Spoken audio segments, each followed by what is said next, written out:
I'm going to share a true life story, something that happened to myself prior to today. I haven't shared with anybody other than close friends and family, so it's something for us to reflect upon. Myself also, first and foremost. I hope you enjoy, inshallah.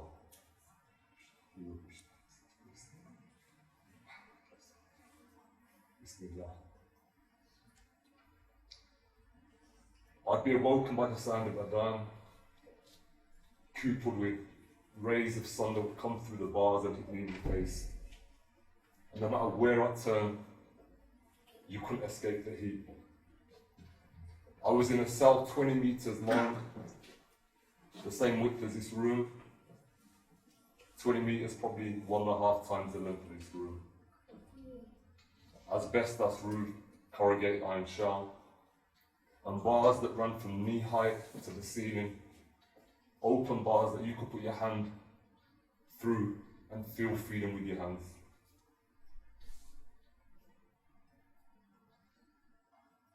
Each cell had between 45 to 50 prisoners, and the cell was more of a wing, and the wing formed part of a block, and there were 4 blocks in total in that prison: Block A, Block B, Block D, and Block G. So Block A was where all the lifers and the death row prisoners used to be, and Block B, some lifers, some death row inmates, some with short sentences, and both D and G were holding bays. Now, when you're on Block A with the lifers and those that are sentenced to death, the psyche of the prisoners is different as compared to when you're in Block B, when you have inmates that have shorter sentences and will see freedom at some stage. So I was 1.5 years into my sentence when I first met Ahmed. Now in prison you meet people from all sorts of backgrounds, different cases. But from the moment I first met Ahmed, I knew there was something special about this guy. Everybody in prison has a story. Everyone's got something to tell. But none was quite like his story. Ahmed was a free man, and he got involved in a firefight that resulted in the death of 2 people. So not knowing what to do, he fled to Saudi Arabia. And by this stage, he started his life again. He'd assumed his mask. He started a business. He got married. And he had children.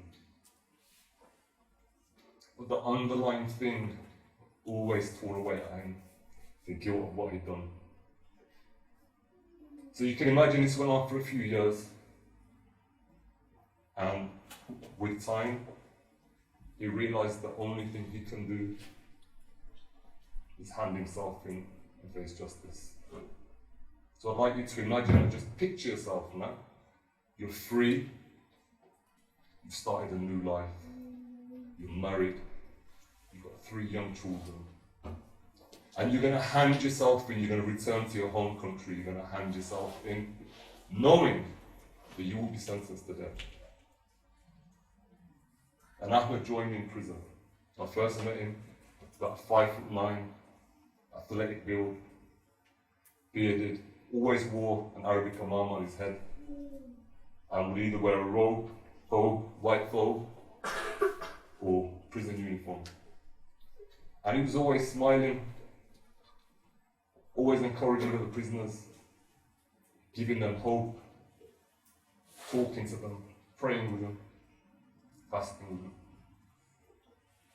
Now the process when you come to prison isn't an immediate sentence to death, okay? You have to go through a trial process, so you go to court. In his case, he went to court and the judge sentenced him to death. And then you can appeal the decision. He'll go to an appeal court.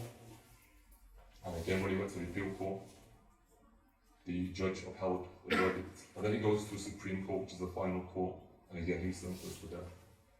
And once you're sentenced to death, what happens then is that the paperwork is sent to the president of the country to sign off the execution.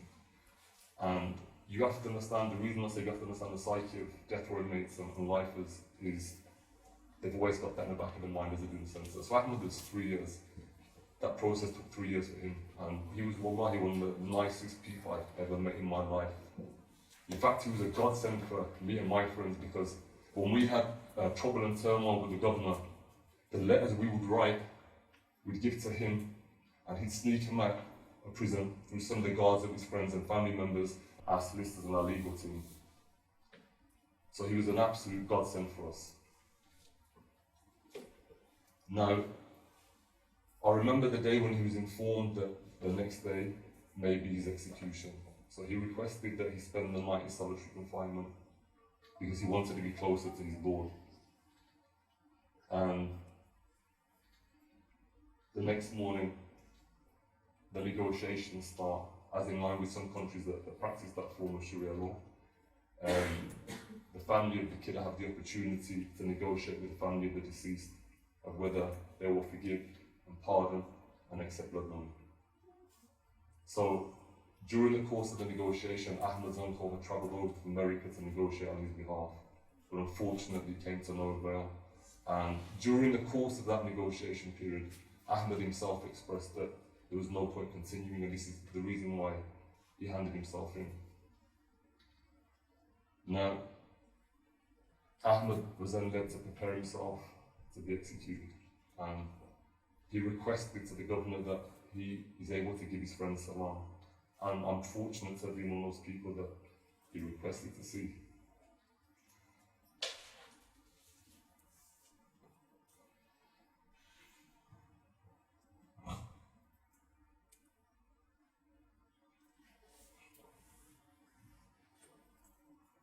So imagine,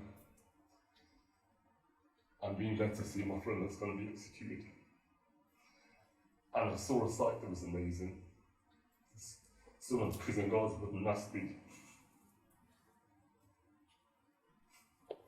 But they were lined up in a queue, one by one, kissing him on the forehead, because they had respect for what he'd done and for why he's facing justice.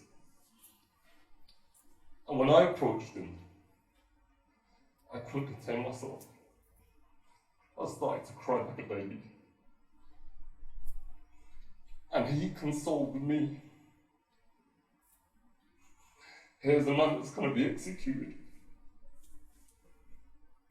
that's about to meet his Lord.